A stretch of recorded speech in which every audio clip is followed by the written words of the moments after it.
Bueno, pues vamos a comenzar. Como os decía, buenas tardes, bienvenidos y bienvenidas al webinar Introducción a la computación cuántica, la tecnología del futuro ya está aquí, que organizamos desde ITCAM en el marco de las actividades del proyecto Quorum, que es el ecosistema de innovación de tecnologías cuánticas apoyado por el Centro para el Desarrollo Tecnológico y la Innovación, CDTI. Entonces, este proyecto cuenta con la financiación de la Unión Europea, de los fondos Next Generation de la Unión Europea y el Plan de Recuperación, Transformación y Resiliencia. En el webinar que vamos a celebrar esta tarde realizaremos una introducción a la computación cuántica, como respuesta sobre todo al desafío que supone procesar grandes cantidades de información de forma rápida y precisa y que resulta un aspecto clave, como sabéis, para el desarrollo de la era digital. Es cierto que es una tecnología que todavía es incipiente, pero por eso queríamos celebrar este webinar para sentar un poquito las bases y conocer sobre todo los conceptos básicos de la computación cuántica, así como el estado actual de esta tecnología en crecimiento. También para finalizar veremos un caso de uso en computación cuántica que nos permitirá aterrizar un poquito más todas estas ideas. Para ello contamos con Mario Calonge, que es mi compañero en ITCAM, es responsable del área de inteligencia artificial y computación del dato aquí en el Centro Tecnológico, y él nos explicará todas estas cuestiones y podréis hacerle también consultas al finalizar la ponencia. Las podéis dejar en el chat y al finalizar las respondemos. Nada más, no me entretengo más y doy paso ya a mi compañero Mario, cuando quieras. Gracias, Cris. Bueno, pues eso, hola a todos. Como ha dicho Cristina, queríamos hacer un poco este webinar para hacer una introducción a los conceptos, a la computación cuántica, que se entienda un poco pues, lo que se puede hacer, lo que no se puede hacer, pues un poco ver qué se hace actualmente, con qué hardware se cuenta, con qué casos de uso podemos ya incluso hacer. Así que eso, voy a intentar explicarlo de manera que se entienda, que no sea muy técnico, porque al final esto de la física cuántica siempre asusta. Y eso, espero que se entienda todo. Si no, podéis preguntar cualquier duda, cualquier cosilla, me lo vais diciendo. Y os intentaré aclarar, como digo. Vale. Pues bueno, como bien ha dicho Cristina, haremos una breve introducción, un repaso un poco histórico a cómo se ha llegado aquí, bueno, que es necesario para entender pues los conceptos básicos que hay detrás de esta computación cuántica. Y al final, pues ya os digo, lo que también me interesa es que se entienda un poco que cuando salga en la tele, por ejemplo, una noticia de Google ha sacado un chip cuántico, pues que entendáis la profundidad de eso, cuánto de eso es verdad, cuánto no, cuánto humo hay detrás, porque al final es una nueva tecnología y mucho dinero detrás, muchos intereses. Y como ya veréis, se pueden hacer muchas cosas, pero no es la panacea absoluta de la tecnología como tal.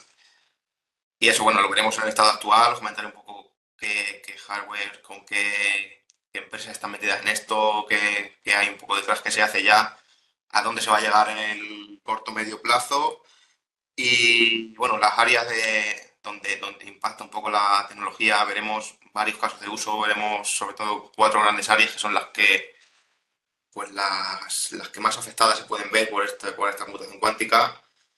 Y eso, como digo, abierto a cualquier pregunta, cualquier duda, me vais a hacer por el chat si queréis y intentaré ir aclarándola. Bueno, como os he mencionado antes, últimamente sobre todo va surgiendo muchas noticias, se va haciendo cada vez más popular esto de las tecnologías cuánticas.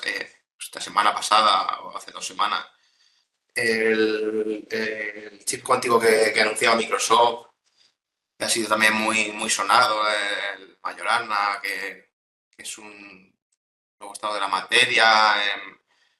Pues bueno, noticias como la de Google, del profesor Willow, que también fue muy sonado, que prometían que iba a resolver todos los problemas del futuro. Pues al final es, como decimos, una tecnología disruptiva, una tecnología muy potente va a conseguir hacer muchas cosas, pero hay que ir un poco todavía con pies de plomo, en el sentido de que no va a solucionar todos nuestros problemas, no es algo totalmente diferente, es simplemente pues una forma de computación, una forma de resolver problemas de manera más rápida, más precisa, pero por ahora, como ya veremos vamos, en este webinar más adelante, pues estamos en un proceso, en una etapa pues, un poco primigenia de esta computación. Entonces, quiero que entendáis estas noticias también como lo que va a ser, pero que por ahora pues no todo es, como digo, la panacea tecnológica.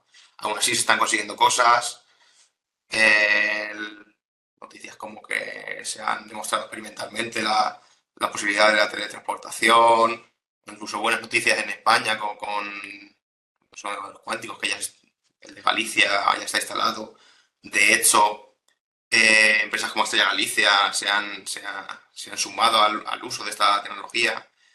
De hecho, como comentaban en un evento que tuvimos la posibilidad de ir, pues bueno, al final Estrella Galicia tenía un problema o una idea en la cabeza y al final, pues es lo que pasa también muchas veces en este mundo de la innovación en la empresa, que se piensa que vamos a resolver un problema y al final, pues cuando la empresa cuenta sus problemas reales a un centro de investigación, a un centro tecnológico, pues al final se solucionan otros problemas y se consigue pues, proyectos muy interesantes como es este, que imagino que lo habréis visto con el Alcumio, que por cierto tuvimos la posibilidad de verlo en persona.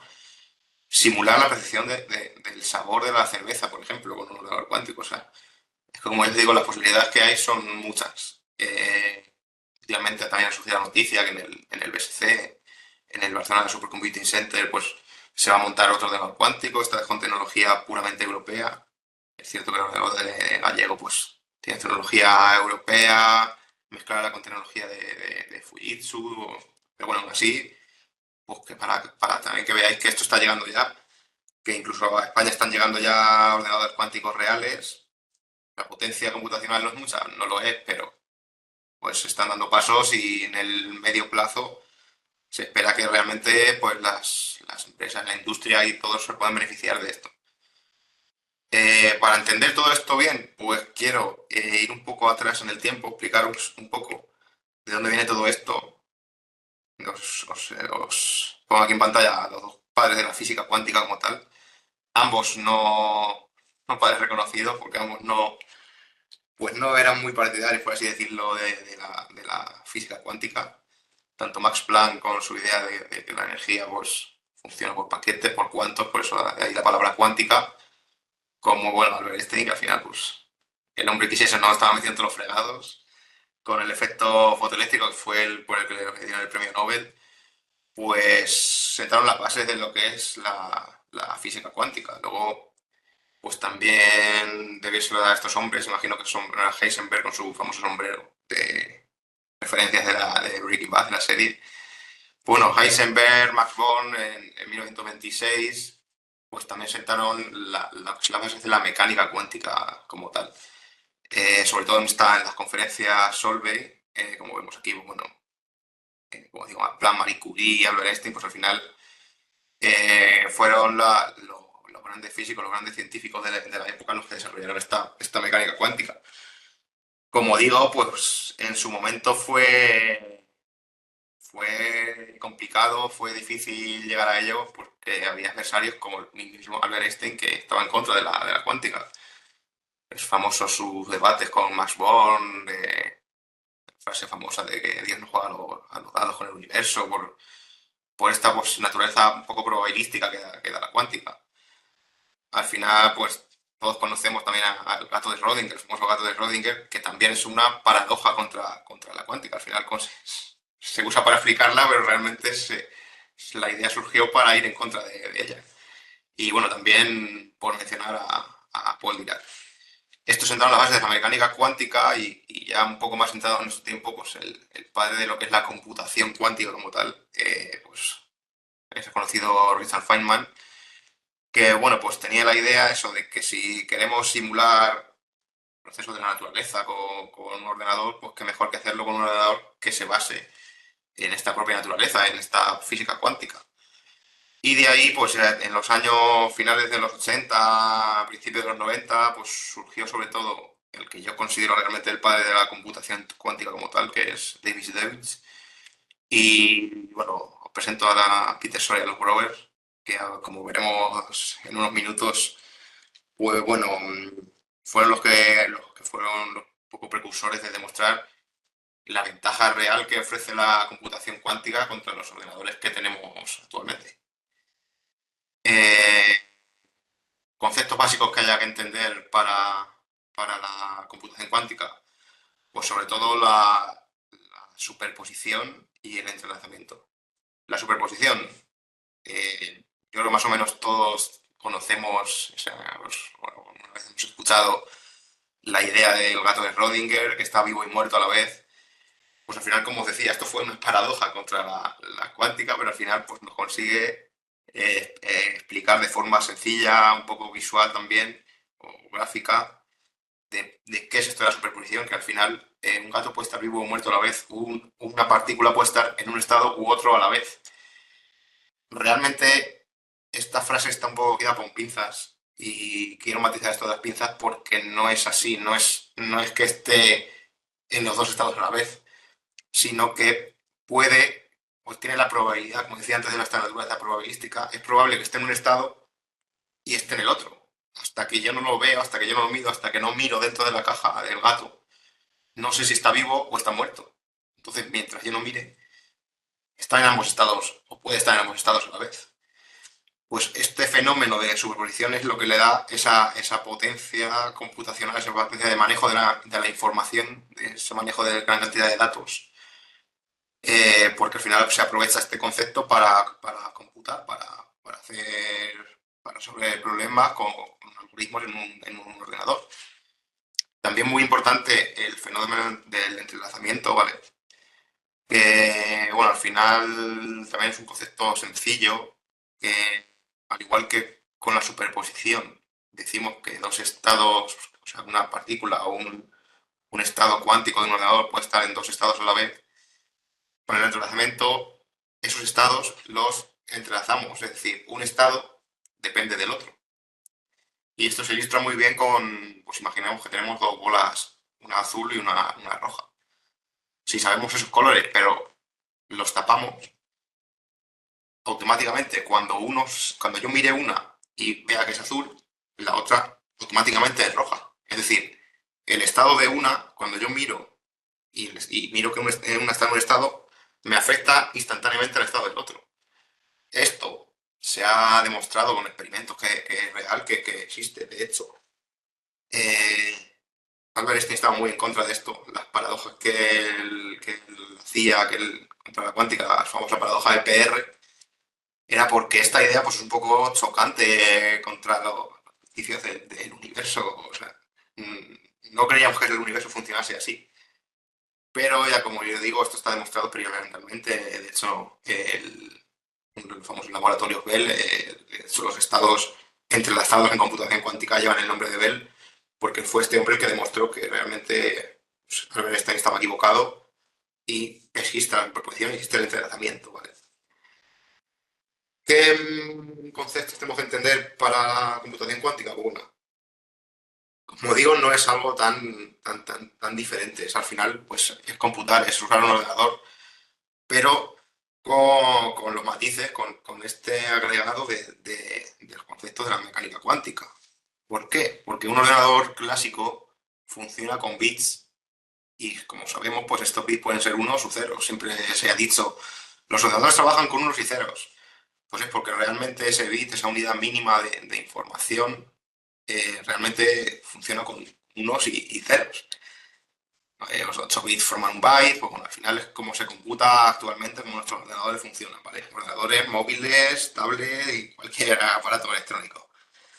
Pues en cuántica, en vez del bit, existe el qubit, que es donde se aplica esta superposición y se dice que pues el estado puede ser uno y cero a la vez. este 1 que vemos aquí puede ser un 1 o puede ser un 0. Por tanto, esa capacidad, esa potencia que se dice de la computación cuántica tiene una potencia computacional mayor, es porque realmente en el manejo de la información tenemos muchas más posibilidades. Porque, como decía antes, ya no solo es que sea un 1 o un 0 a la vez, sino que depende de probabilidades. Para eso, como se suele ilustrar esto con una esfera, como, este qubit, este 1 o este 0 a la vez, es una esfera, ¿vale? Los estados 0 y 1, que son los llamados estados de la base computacional, pues ese qubit puede estar en cualquier punto de esta esfera y tendrá una parte de 0 y una parte de 1, es decir, una probabilidad de ser 0 cuando lo mida o una probabilidad de ser 1. Por tanto, las posibilidades que hay en un solo qubit son infinitas. Por tanto, la potencia de manejo de datos, de información en un solo qubit es masiva frente a un bit normal, que es 1 o 0, son dos estados posibles. Pues esto, básicamente, esta idea sencilla, es lo que hace que la computación cuántica pues llegue a donde llegue, sobre todo pues eso, lo que digo de manejo de información, de manejo de datos. Con un ordenador cuántico no voy a poder jugar a videojuegos, por ejemplo, viéndoseme mejor el mundo. Pues no, no, no vale para eso, no es un ordenador al uso para jugar o sino sobre todo para el tema de computar, de manejar información, de manejar datos. Pues ahí es donde la potencia no es comparable contra un ordenador clásico. ¿Cómo funcionamos? ¿Cómo resolvemos estos problemas en cuántica? Pues con las llamadas puertas cuánticas. Os he dejado aquí 4 puertas, bueno, realmente son más, pero bueno, os he dejado las 4 más básicas, o de las que se parte para las demás. Eso, pues esta que vemos aquí en pantalla, la puerta Hadamard, que es la que consigue la superposición, ¿vale? Es la puerta que yo al aplicarle esta puerta es una operación que hago contra este qubit. Como muevo, como al aplicar esta puerta, muevo esto de un sitio o a otro posible. Pues que en esta puerta Hadamard lo que se consigue es obtener esa superposición, obtener que este qubit, este 1 un 0, sea 0 y 1 a la vez. Las puertas Pauli básicamente es moverte en la esfera, pues en la dirección del eje X, en la dirección del eje Y, en la dirección del eje Z. Es como digo, ir haciendo posibles operaciones en ese estado para conseguir, con un objetivo. Al final es como funciona un algoritmo tanto en computación cuántica como en computación clásica. Aplico unas operaciones para conseguir algo, ¿vale? También muy importante, la puerta que vemos aquí, la puerta CNOT, que es esta que vemos aquí, la 3. Esta puerta lo que me hace es conseguirme ese entrelazamiento del que hablábamos, ¿vale? Juntando una puerta Hadamard con una puerta CNOT tenemos un estado entrelazado, es decir, que un estado depende del otro. Y eso es muy importante porque te da también pues, una capacidad de ya no solo tener mucho manejo de información, sino hacerlo de manera rápida y poder ir pasándome información de uno a otro directamente, instantáneamente, como he visto antes. Pues eso a nivel de tiempo que me lleva resolver un problema, pues como podéis imaginar, no hay comparación. Luego, como pongo aquí rotaciones, pues sí, yo os he hablado de rotaciones Pauli, de eje X, pero realmente puedo mover esto hacia donde yo quiera si le aplico el ángulo que yo quiera en la esfera.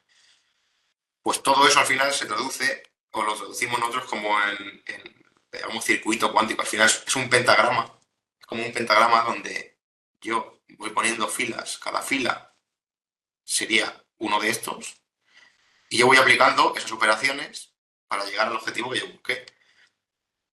¿Cuál es la peculiaridad de esta computación cuántica? Como decíamos antes, la medida. O sea, hasta que yo no miraba en la caja del gato, no sabía si estaba ahí luego muerto. Hasta que yo no mido aquí, no sé si es un 0 o un 1. Está haciendo todo a la vez hasta que yo mido. Cuando mido, se produce lo que se llama el colapso. Es decir, yo puedo tener probablemente un 0, probablemente un 1. Cuando yo mido, obtengo ese 0, obtengo ese 1. Como yo antes de medir sé que matemáticamente tengo esto, pues puedo ir tratando con estas puertas, que al final son operaciones, son cuentas matemáticas, llegar a conseguir pues, un valor u otro. Esto básicamente es el concepto básico de la computación cuántica, ¿vale? ¿Qué algoritmos o por qué es importante, por qué os he enseñado antes a Peter Shor y a Locke Grover? Os he mencionado un poco encima. Pues porque al final, como os digo, computar se aplica, es hacer algoritmos. La algorítmica es la base de la computación. Y estos señores, como digo, mediados de los 90 finales, pues demostraron con unos algoritmos, los algoritmos cuánticos, que realmente existe una ventaja computacional al usar estas puertas cuánticas, al usar estos qubits, en lugar de usar los bits tradicionales. Os hablo primero del algoritmo de Shor, que realmente es el más famoso, por así decirlo. De hecho, imagino que alguien de los que estáis aquí habréis escuchado de que los ordenadores cuánticos van a romper la criptografía, que no estamos seguros, que nos pueden robar los datos de los bancos, que todo lo que está cifrado es vulnerable ante un ordenador cuántico. Pues esto se debe a esto, al algoritmo de Shor. ¿Por qué? Porque lo que hace este algoritmo es factorizar un número muy grande, sacar los factores, es decir, los números más pequeños, que su producto produce ese número n. ¿Cuál es la clave de esto? Que el algoritmo RSA, que es la base del cifrado de todas nuestras, no comunicaciones, sino pues el cifrado de, por ejemplo, una contraseña del banco, de la hipoteca, por ejemplo, o de cualquier cifrado de claves, se cifra por RSA. RSA al final lo que hace es, yo tengo un número n muy grande, de 2048 bits, que es mi clave, y conseguir los dos números primos que multiplicados consiguen ese n, para un ordenador clásico tarda millones y millones de años. O sea, no es un problema irresoluble, se puede hacer, pero el tiempo que se tarda, lógicamente no voy a hackear la cuenta de mi amigo en el banco, tarda millones y millones de años, no es viable. Pero con un ordenador cuántico sí se puede, y se puede en mucho menos tiempo. La bajada de tiempo es exponencial. Tarda exponencialmente menos tiempo en uno cuántico, un algoritmo de Shor, que uno clásico. De hecho, ya está demostrado, y IBM demostró que un ordenador de 7 qubits, como veremos ahora en el hardware actual, aunque ya no es de 7 qubits, tampoco es muy... No hablamos de millones, pero demostraron que se puede, que esto es real, y que factorizaron el número 15 en sus factores primos 5 y 3 con un ordenador de 7 qubits, que es nada, son 7 unidades de información. ¿Cuándo se va a poder o qué se necesita para romper todas estas claves, todo este cifrado? Pues bueno, Google habla de que con 20 millones de qubits físicos en 8 horas rompo cualquier clave de cualquier cifrado actual de RSA. 20 millones de qubits físicos es una locura, ya lo digo. ¿Y por qué pongo qubits físicos? Esto quiero que lo entendáis muy bien. Igual me estoy anticipando un poco, quiero decir después, pero al final, pues, como cualquier ordenador, incluso también pasa en los ordenadores que tenemos nosotros, esa información, ese manejo de la información, pues sufre errores. Bueno, los ordenadores cuánticos son menos tolerantes a esos errores. Entonces, lo que se hace es aumentar ese número para corregir esos errores. Pues eso. Ahora, después, un poco más adelante, lo explicaré mejor en un par de diapositivas y entenderemos mejor qué es esto de los qubits físicos y qubits lógicos. Pero bueno, quiero más o menos que veáis que esto es real, que el ordenador cuántico puede romper el cifrado, es real, que ahora mismo no se puede porque no se cuenta con el hardware, pero esto está demostrado que ocurre, que es realidad, que es una ventaja, que los ordenadores cuánticos en 8 horas, uno de 20 millones de qubits, rompe cualquier cifrado. IBM habla de que con 10.000, no 20 millones, 10.000 qubits físicos en varios meses se pueden romper esas claves. También es problemático porque, vale, pues en varios meses yo para entrar a la cuenta del banco de Pepito, pues bueno, son varios meses, pero si yo estoy guardando información cifrada que con RSA y en varios meses la puedo romper esa clave, pues bueno, en varios meses la podré leer, pero luego voy a poder leer, no son millones y millones de años. Y solo con 10.000 qubits físicos, que es un, ya te digo que es un número al que nos estamos acercando ya actualmente. Por eso surge pues, la criptografía que se llama post-quantum, pues, después de la cuántica. Es decir, una criptografía que quitemos RSA y pongamos un cifrado que resista a estos ataques cuánticos. Esto es una línea que se está investigando mucho, se está llevando mucho, porque al final esto es importante. Como os digo, es que el RSA está en todas partes y toda la información clasificada, por ejemplo, de un gobierno, la puede romper un ordenador cuántico y cualquiera puede leerlo. Entonces, pues es muy problemático.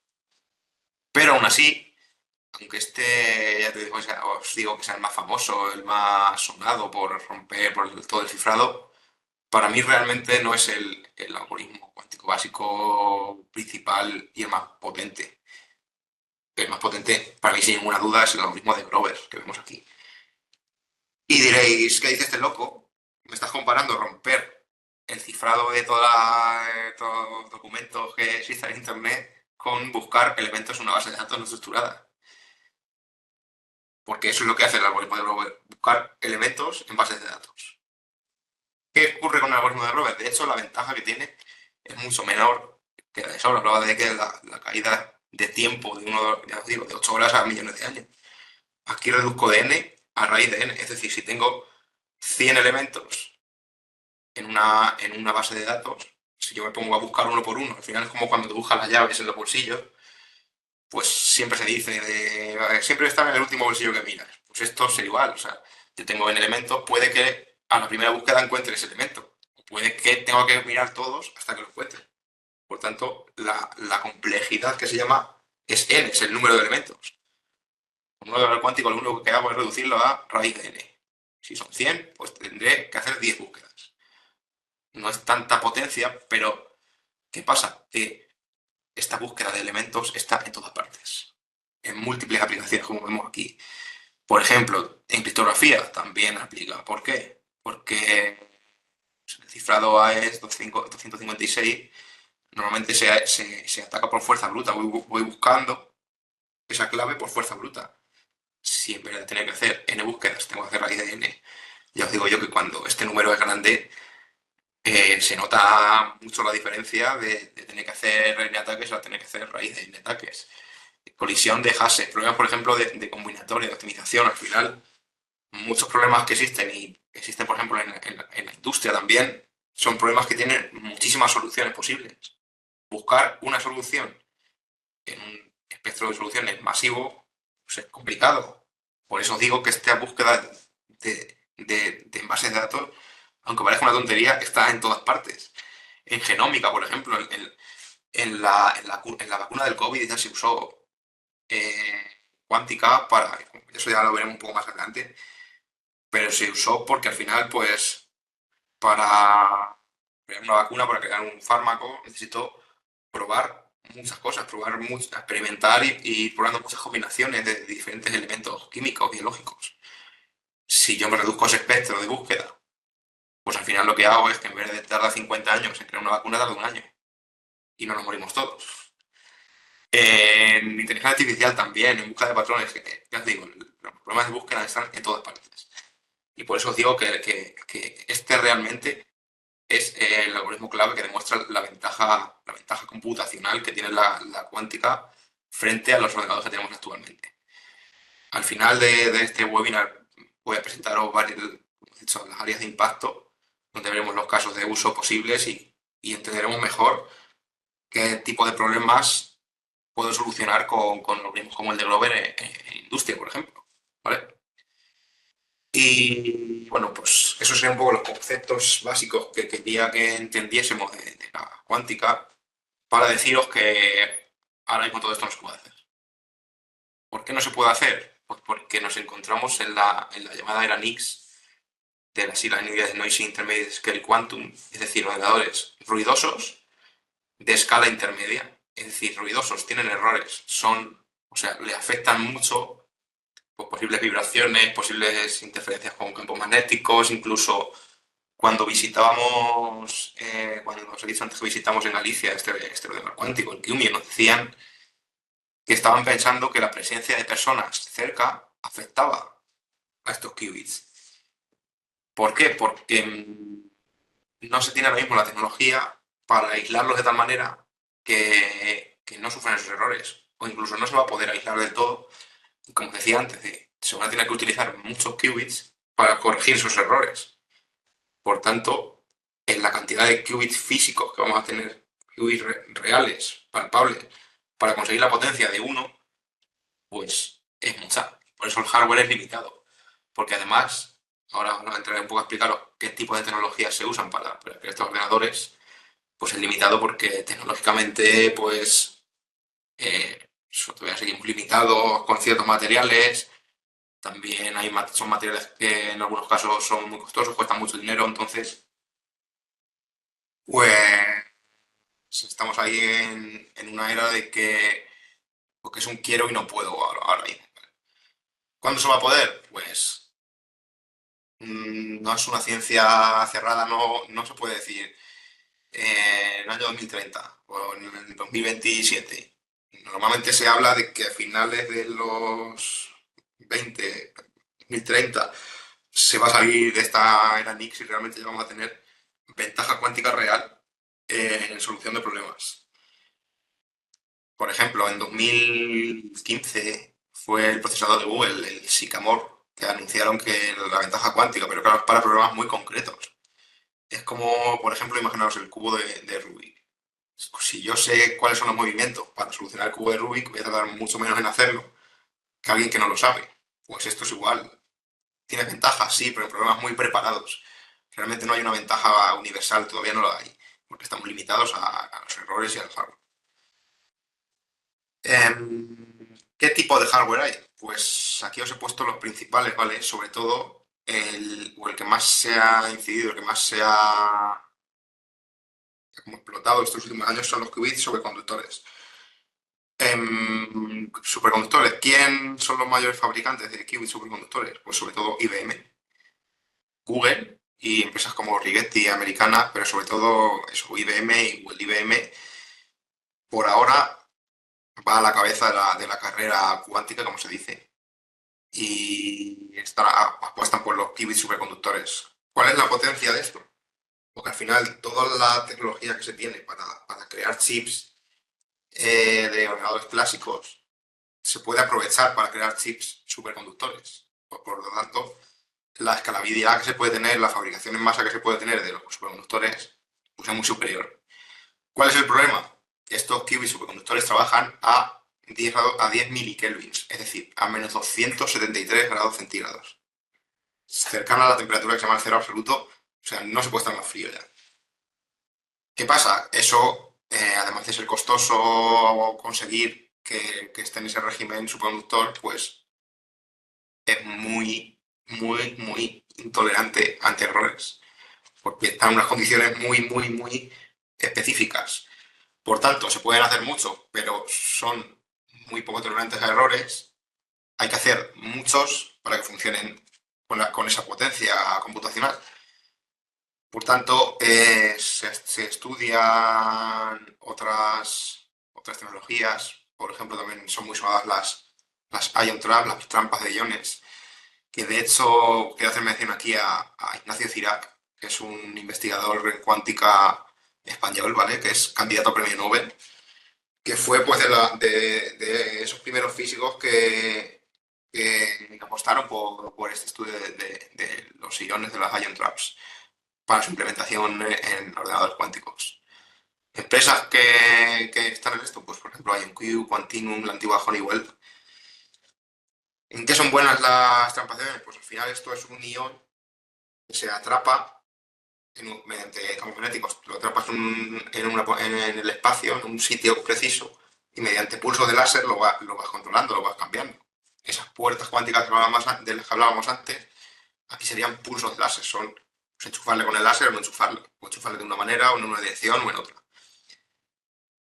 ¿Qué ocurre con esto? Que no necesitamos estar a menos 273 grados. Lo podemos operar a temperatura ambiente, mucho más estable, pero mucho menos escalable. porque no es lo mismo fabricar en masa chips que tener que estar atrapando iones y con el láser cambiando su estado. Por tanto, lo que ganamos por una parte lo perdemos con otra. Sería lo contrario a los superconductores.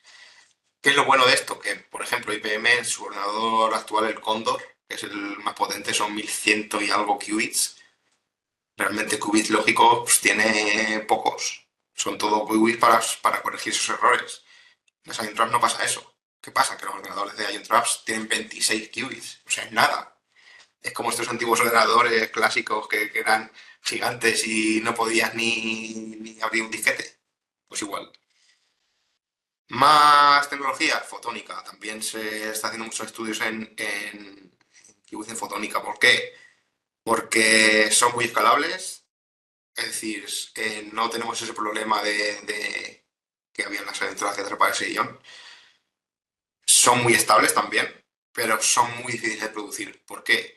Porque no existe actualmente no existe una tecnología actual que produzca fotones individuales.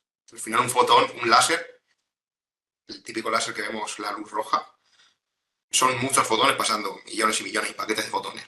Que pase solo uno, ahora mismo no se puede. Cuando se pueda, si se puede, pues se podrá tener un ordenador cuántico escalable y estable. Pero por ahora no se puede. Más, bueno, los llamados átomos neutros, aquí también destaca Pascal, que son franceses. Aquí nos quitamos a los americanos un poco.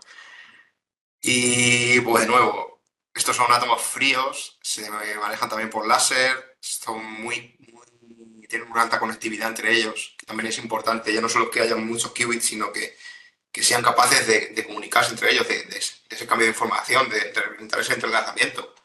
Porque yo puedo tener muchos, pero si cada uno va haciendo sus cosas y no puedo comunicarme entre ellos, tampoco tengo la ventaja computacional que decíamos. ¿Cuál es el problema de aquí? Que estas puertas cuánticas, estos cambios en la esfera que veíamos antes, con átomos neutros no está muy claro cómo se hace ni cómo se va a poder hacer. Por tanto, como vemos, cada una tiene sus ventajas y sus inconvenientes. ¿Por cuál hay que apostar? Pues últimamente se está apostando mucho por estos, por los qubits de spin qubits. Empresas como Intel, pues, la mayoría de los ordenadores, estoy seguro de que muchos de los ordenadores con lo que me estáis viendo ahora mismo tienen el procesador de Intel. Fujitsu con la Universidad de Dell también están apostando mucho por estos qubits de spin, porque ya os digo que es una tecnología muy prometedora. Al final es que ese estado, ese 0 o ese uno es el spin de un electrón y se va manipulando por microondas, ¿vale? ¿Cuál es lo bueno de esto? Pues al final es el spin de electrones en superconductores, es decir, de nuevo podemos aprovechar toda la infraestructura, toda la tecnología que tenemos para producir los chips actuales de un ordenador clásico. Por tanto, es muy prometedor, pero está todavía muy primigenio, no está tan desarrollado como estos superconductores. Pero por ahora, últimamente se está imponiendo como quizás la tecnología más prometedora y la que realmente nos va a dar ese ordenador cuántico con el que podemos resolver los problemas del futuro, como se suele decir. Más, pues bueno, por curiosidad y porque también es muy potente hacer ordenadores con diamantes, qubits de diamante. Es decir, manejar diamantes con impurezas y esas impurezas mediante pulsos de luz pues serán un cero o serán un uno.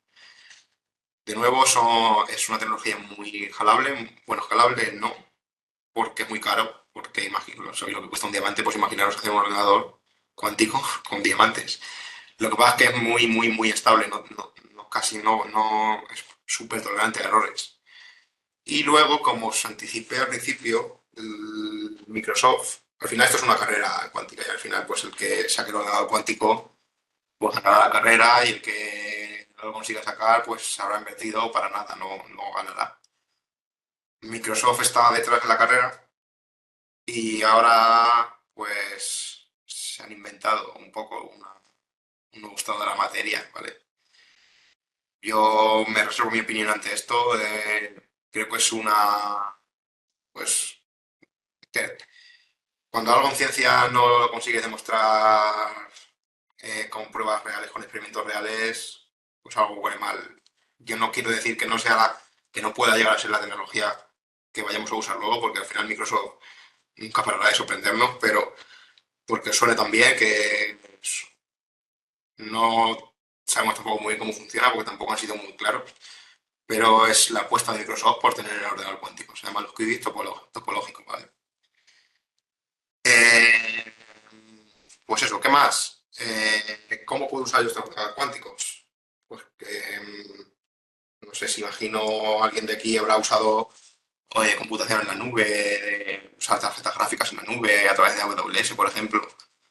Pues al final el uso que se le da a un ordenador cuántico no es muy diferente. No es muy diferente a esa compra masiva que se vivía hace pocos años de tarjetas gráficas para minar criptomonedas, por ejemplo. Pues al final eso es usar GPUs, usar tarjetas gráficas.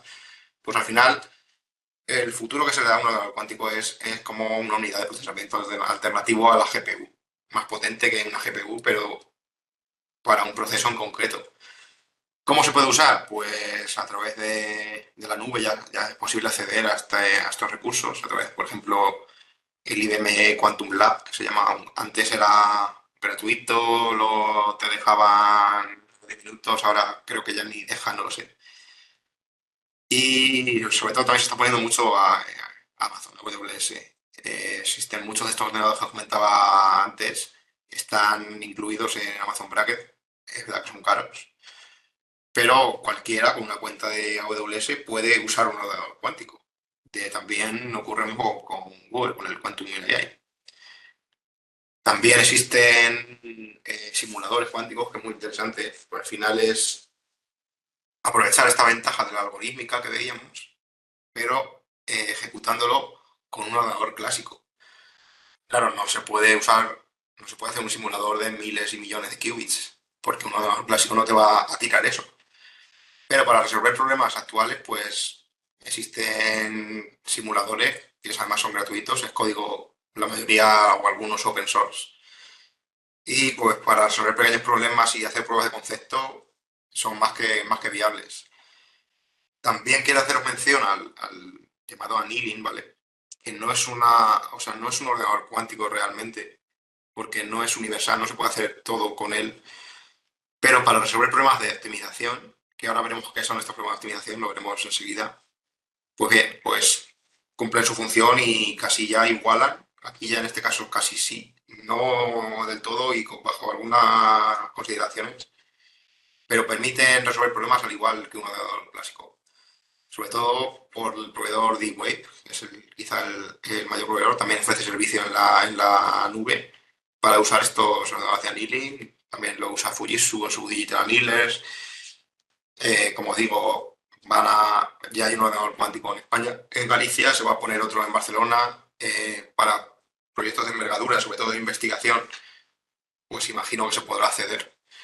Entonces, sí que tampoco quiero decir que esto pues no va a pasar nunca, ni pues, también quiero vender humo, o el menos humo posible.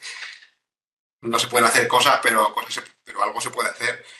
Y cada vez se va pudiendo acceder más a esta tecnología es como la inteligencia artificial. Hace 50 años era inviable y la inteligencia artificial era investigación académica y hoy en día, ¿qué empresa no quiere hacer proyectos de inteligencia artificial? ¿Qué empresa no? Pues la que no quiere, porque ya se ha quedado atrás, porque no lo ha hecho y su competidora lo ha hecho y se ha posicionado por encima de ella. Pues al final, con esto va a pasar lo mismo. Llegará un momento que exista esa ventaja y quien no lo haya hecho, pues está atrás y tiene que correr. Eh, Está aquí, por ejemplo, el roadmap de IBM, ¿vale?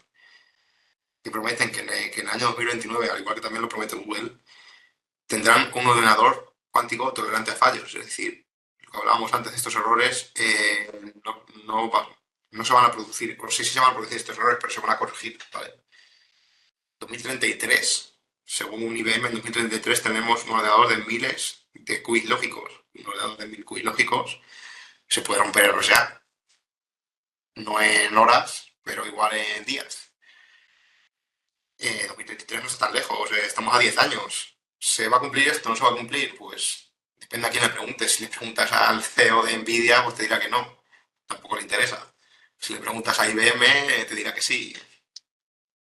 No, no hay una fecha ni se puede saber, ¿vale? Porque esto pues, avanza a pasos acelerados, pero pues, muchas veces avanzas en niebla, en humo y avanzar dando palos de ciego pues tampoco es bueno, pero bueno, al final pues esto es una, como digo, es una carrera comercial también y hay que intentar entenderlo. Quiero que vayas con la idea de lo que se va a poder hacer, no se sabe cuándo, pero poderse se va a poder, ¿vale? Áreas de impacto, ¿vale? Aquí es donde más quería enfocarme, sobre todo para que seguro que me estáis escuchando de las empresas que tenéis, no habéis terminado de entender para qué me vale esto a mí. Para simplemente ponerme la palabrita cuántica en un proyecto que haga y ya está. Pues realmente no, realmente la cuántica afecta, os diría, la mayoría de procesos industriales, quitando criptografía, que bueno, ya lo he comentado. Quizá lo que me deja un poco en el tintero es el tema de las comunicaciones cuánticas y internas cuánticos. Al final es, pues eso, tener comunicaciones cifradas con la potencia computacional de la cuántica, pero sin que un ordenador cuántico pueda romperlo, ¿vale? Pero quiero centrarme sobre todo en esas tres. Química computacional, simulación de moléculas, ¿vale? Lo que afecta a la IA y al Big Data y la optimización. Vamos por partes. Empezamos por la química computacional. ¿Qué conseguimos con esto? Pues esto al final es simular moléculas. Como decía al principio de este webinar Richard Feynman, que qué mejor que simular la naturaleza con la propia naturaleza. Pues esto es igual. Em, hasta la época actual, en las mayores universidades de física, por ejemplo, no se puede tener o simular una partícula que no sea el hidrógeno que tiene un electrón. Porque no se puede, un ordenador no es capaz de hacerlo. Tienes que hacer aproximaciones. Al final, tampoco no podemos entender bien la naturaleza porque no podemos simularla con un ordenador. Con un ordenador cuántico se va a poder. ¿Se necesita mucha potencia computacional? Sí, pero se va a poder. En palabras de Ignacio Latorre, que al final pues también es una eminencia, un español, trabaja en Singapur, es español de cuántica, decía, y suscribo sus palabras, estoy de acuerdo con él, que esta es la mayor aplicación, la aplicación más prometedora de la computación cuántica. ¿Por qué? Pues por todo esto que vemos aquí y mucho más que me dejaré en el tintero que puede abordar esta simulación molecular.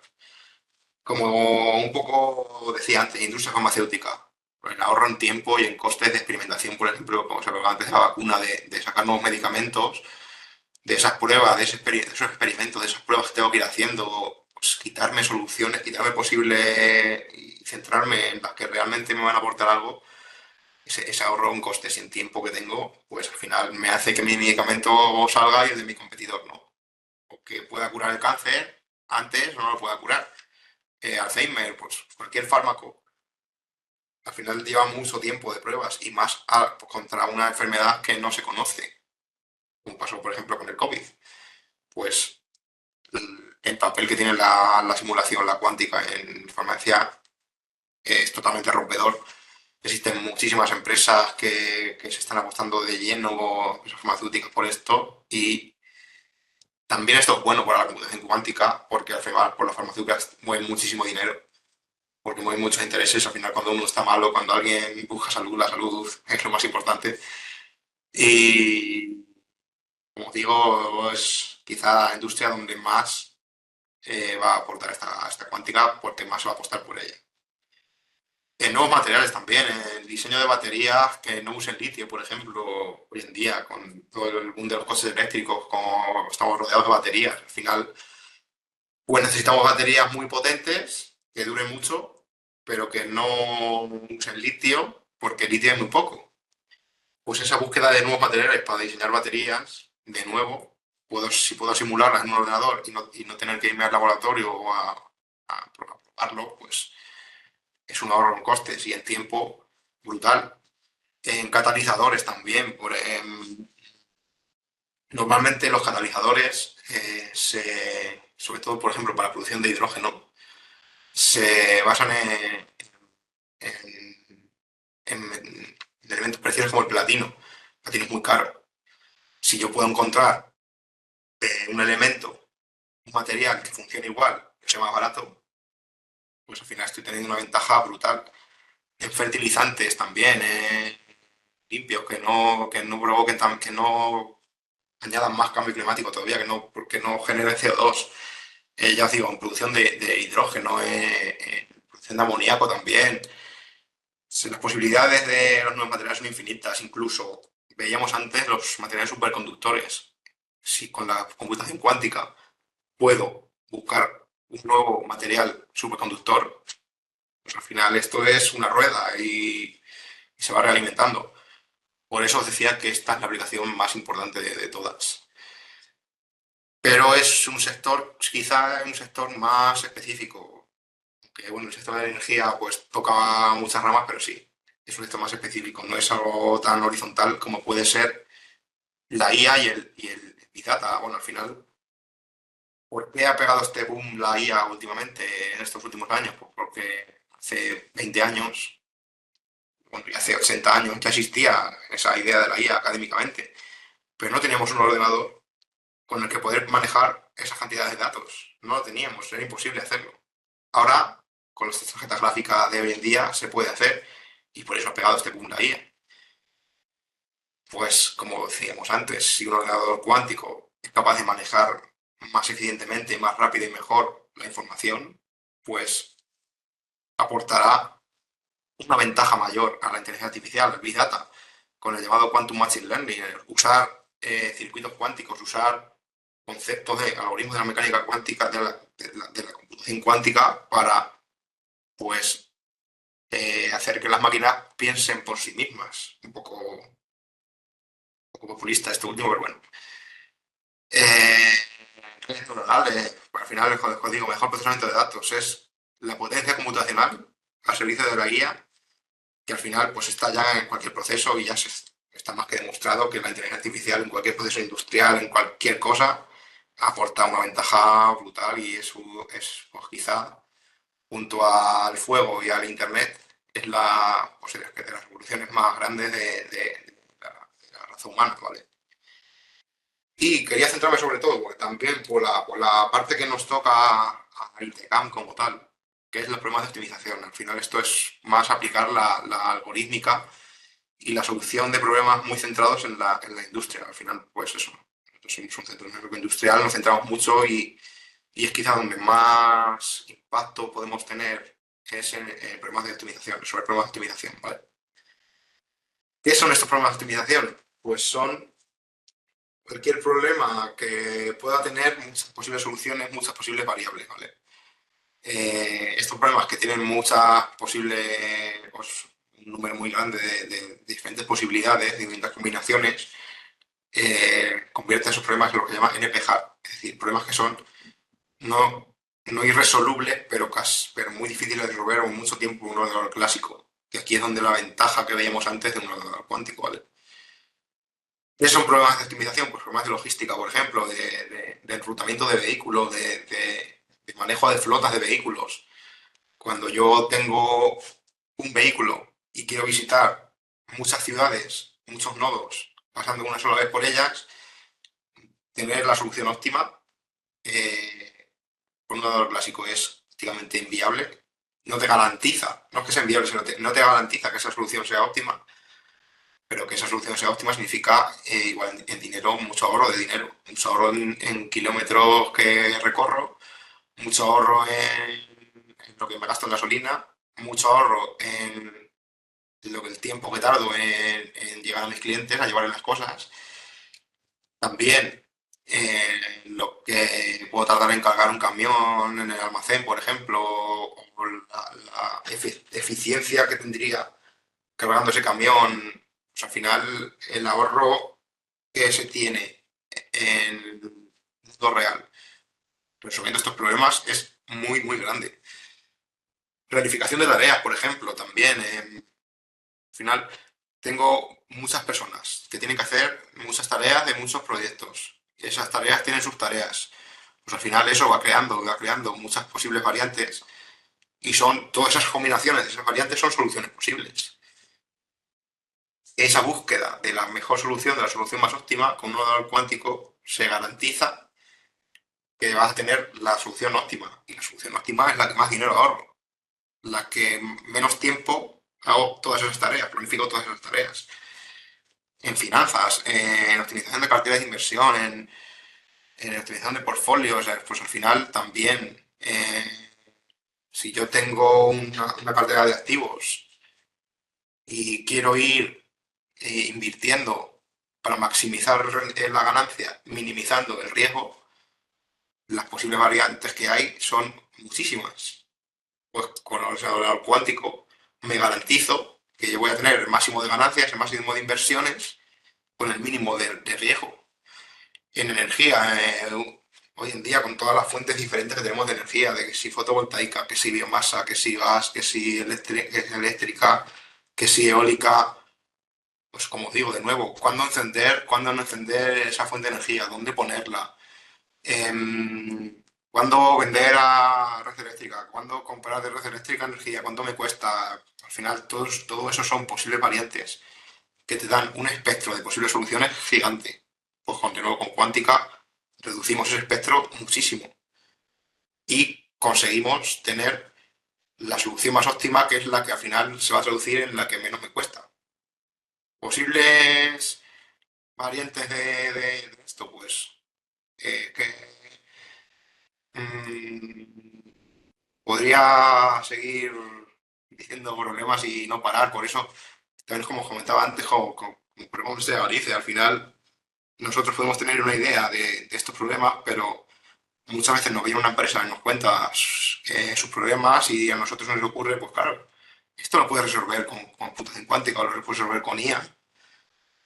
Y al final, pues, yo puedo poner aquí una cantidad, una retahíla de casos de uso, pero cuando realmente los que sabéis los problemas que tiene vuestra empresa, no los problemas, sino dónde podéis ganar dinero, pues sois vosotros. Entonces, eh, lo que quería un poco es que veáis qué puedo ganar con la cuántica, que ya os digo que es mucho y que aunque haya estado todo el webinar un poco quitando humo de encima, también para ser realistas y, joder, hay que decir las cosas como son y la cuántica pues está como está, pero pues es ya prácticamente una realidad también y el que la use pues estará a la cabeza y le ganaré a mi competidor o me posicionaré pues para poder usar esto cuando realmente exista, como decía antes, con la IA. Entonces, pues bueno, esto más o menos es los casos de uso que os quería contar. Quiero también introduciros bueno, esto que comentaba Cristina al principio, es el proyecto Quorum, que al final, pues eso, por el que hacemos estos webinars, para, pues eso, ofrecer a las empresas un poco que llegáis a esta tecnología, que la probéis, que podáis hacer demostraciones tecnológicas, que veáis lo que se puede hacer con esta tecnología, ¿vale? Nosotros estamos abiertos a cualquier reunión, a cualquier demo que queráis que os hagamos y, como ya os digo, la cuántica va a ser una realidad dentro de poco y quien la conozca y quien sepa realmente lo que le puede ayudar en sus procesos, pues le va a ganar al que no lo haga. También aprovecho para invitaros, dentro también de este proyecto Quorum, a un evento que vamos a realizar en Madrid, ¿vale? El 27 de marzo. Está pensado sobre todo para eso, unir tecnólogos cuánticos y un poco pues ver qué se está haciendo. También para que veáis que esto se está moviendo cada vez más en España, que desde ITACAN también queremos ser partícipes de esto y queremos movernos y queremos pues un poco hacer red, hacer ecosistema y cuando vosotros las empresas queráis o apostéis por resolver estos problemas, que nosotros los científicos, los tecnólogos estemos preparados para resolverlos, ¿vale? Y bueno, con esto más o menos esto es dicho todo lo que quería decir. Os dejo por aquí por pantalla mi contacto, por si, como ya digo, si queréis mandarme un correo, si queréis concentrar una reunión, si queréis que os cuentemos alguna línea más a detalle, si queréis probar la tecnología, estamos abiertos. Y bueno, ahora pasamos a la ronda de preguntas, porque esto por hecho que hay preguntas. Sí, Así que eso va. hay una pregunta sobre química computacional. Cuando has hablado de los temas de hidrógeno, y Ujú. nos preguntan, ¿qué puede aportar la computación cuántica en este sector de generación de combustibles limpios basados en hidrógeno? Mm, buena pregunta. A ver, al final el hidrógeno pues, hoy en día se está moviendo mucho por el tema también de eso, de producir energías limpias. Es un topic, es una tecnología cerbera, como la llama ahora el ministerio. Es pues, apostar por combustibles limpios, combustibles de hidrógeno. ¿Qué se puede hacer en hidrógeno? Pues muchas cosas, como en todos los sectores. Desde la propia simulación molecular, modelar esas reacciones, esas interacciones entre los electrones de las moléculas, por ejemplo. Procesos que implican pues, en la producción de hidrógeno limpio, pues tampoco soy yo un gran experto yo en producción de hidrógeno, pero bueno, la electrólisis del agua, la fotocatálisis, pues todos esos procesos, poder modelarlos en un ordenador, pues te permite conocer mejor, incluso encontrar, pues eso, posibles variantes de procesos, por ejemplo, en amoníaco, que es algo que yo también pues, más o menos he estudiado cómo reducir o cómo maximizar la eficiencia del proceso Haber-Bosch, del proceso de producción de amoníaco limpio, pues al final sin dejar mucho más sostenible, ¿vale? En catalizadores, como hablaba antes, al final hacerlos más eficientes, es decir, simular y optimizar esa estructura electrónica, quitando o reduciendo el uso de elementos como platino y por elementos más baratos, en células de combustible o incluso en logística también. Pues al final el hidrógeno, ver dónde pongo la ubicación de las plantas de hidrógeno, dónde pongo puntos de consumo, el coste energético que conlleva procesar el hidrógeno en un vector, lo que se llama vector de hidrógeno, pues es que las posibilidades son muchísimas. Así que imagino, no sé si he contestado tu pregunta, pero es que, como ya digo, las posibilidades son muchas y sobre todo en este tema de hidrógeno que mueve muchos palos, tanto de energía como de logística, como de combustibles. Y he visto por aquí otra pregunta también de Sergio, que nos pregunta de la aplicabilidad en la industria. De si podemos dar algún ejemplo de casos de uso que hayamos estudiado recientemente. Bueno, como digo, pues con la cuántica tampoco se puede resolver ahora mismo eh, grandes problemas o problemas del futuro, pero sí se pueden hacer pruebas de concepto.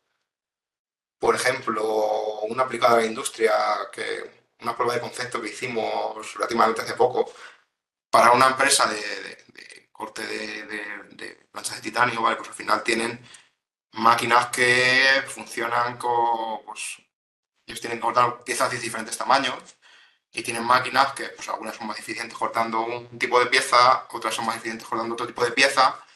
Al final ellos tienen un número X de piezas que producir diferente. Cada plancha de titanio para una pieza u otra les cuesta un dinero. También el material, los residuos que se quedan de ese corte, cuanto más se quede, más cuesta, más desperdicio hay, más cuesta. Entonces, pues encontrar esa planificación que decíamos de cuándo cortar, de cuándo usar esa máquina, de qué piezas cortar, de qué patrones usar, pues es un problema de optimización, por ejemplo, que a pequeña escala, como prueba de concepto, ya hemos conseguido resolver y, a mi parecer, con resultados satisfactorios. Em, si, como digo, si queréis animaros a hacer preguntas, tenemos tiempo. Intentaré resolverlas como buenamente pueda. Imagino, Sergio, que te he contestado tu pregunta. No sé si hay alguna más o si dice que todo claro, vale. Sí, podéis abrir el micrófono también si Sí, os también, animáis claro. a... Claro, hombre. Así os escuchamos un poquito. Bueno, damos unos minutitos a ver si se anima alguien más.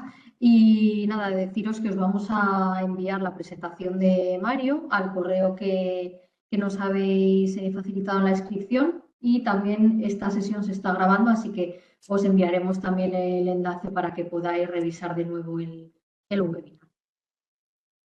Francisco también nos ha hecho ahora mismo una pregunta por el chat. Nos dice, buenas tardes, entiendo que la tecnología de computación cuántica es muy intensiva en consumo de energía, lo que supone que en términos económicos puede retrasarse su implementación general. Nos pregunta que si es así, si estás de acuerdo con esto que nos ha comentado y que si es así, si este es el caso, ¿cuánto podría impactar en el sector energético esta nueva tecnología y retrasarse en el tiempo? A ver, impacta energéticamente, sí, sobre todo, pues, como veíamos de los superconductores, pues al final mantener esas temperaturas en criogenia, en temperatura cero absoluto, cuesta mucha energía. Y lo que ahorras por una parte lo gastas por otra, porque realmente un concepto que no he explicado de la computación cuántica es, al final también muy relacionado con la física termodinámica, es que estas puertas cuánticas, estas operaciones que hablaba, son reversibles. Entonces, como se decía en los Simpsons, de aquí se respetan las leyes de la termodinámica, pues según las leyes de termodinámica, cualquier proceso reversible energéticamente no gasta energía. Pero claro, no gasta energía en computar, pero gasto en mantener ese cómputo pues coherente, sin errores. Entonces, sí, impacta, es un alto coste energético para algún tipo de tecnología, sobre todo para las que se usa actualmente, sí. Lo que pasa es eso, como hablábamos, el aumento energético es mucho, pero para resolver problemas u optimización, por ejemplo, en el sector energético, pues sí, lo que estoy aumentando de más, gastando energía para resolver esos problemas, son problemas que resuelvo para optimizar y gastar menos energía. Bueno, al final, ahora mismo, pues, la cuántica es lo que hay. Que dependa el retraso de su adopción o no de esto, pues sí, a ver, yo quiero creer y creo que cuando se tenga que los superconductores como tal, pues al final no es viable, como decimos. No puedo tener yo un ordenador de millones de qubits en criogenia porque tengo que tener un palacio entero para mantener eso estable. Pero existen tecnologías prometedoras como los que os enseñaba de los spin qubits que al final el gasto energético que tienen es mínimo. Entonces, sí, el retraso en su adopción viene por esta parte. Pues por una parte sí, pero por otra, pues al final, este retraso al final lo que te hace es que los que se dedican a esta parte más científica, más física de crear estos qubits, pues se cremen la cabeza y busquen la forma de que esto no sea así. Pues, también ocurre con la IA, al final todos usamos eh, ChatGPT o volcamos datos en la nube, que al final pues eso también conlleva un gasto energético considerable y pues tenemos que ser éticos con el gasto de energía, sí, pero usarlo hay que usarlo y se va a usar. O sea, el impacto energético que tiene, sí, pero se espera que eso, que al final pues esto se reduzca y se encuentre o que triunfe la forma de cómputo cuántico más sostenible energéticamente. Tampoco te puedo confirmar ni desmentir. No sé si he respondido a tu pregunta, Francisco. Bueno, entendemos que sí. Sí, nos dice que sí. Vale, pues si tenéis alguna duda más, como os comentaba Mario antes, animaros a conocer el evento que vamos a celebrar en Madrid el 27 de marzo, que es un encuentro entre tecnólogos en computación cuántica. De hecho, es el primer encuentro que se realiza a nivel nacional y que se organiza desde ITCAM y que contará con voces expertas también en este campo y que bueno, que es una buena manera también de acercarse y de conocer todo lo que se está realizando. Está pensado para personas que ya están metidas un poco en el área, pero bueno, si conocéis a personas que están en ello o vosotros mismos lo estáis, pues os animamos a inscribiros. Os hemos dejado el enlace aquí en el chat más arriba, pero de todas formas también os lo podemos pasar en el correo cuando os enviamos la presentación. Así que nada, si no hay más preguntas, os seguiremos informando sobre próximos webinars y lo dicho, os enviamos la información. Cualquier duda, de todas formas, tenéis el contacto de Mario en la presentación, así que podéis hacer la consulta que consideréis también si luego se os ocurre más adelante. Así que nada, muchísimas gracias por asistir. Muchísimas gracias, Mario. Gracias, gracias a vosotros. Gracias a todos. Hasta luego, adiós. Adiós, adiós.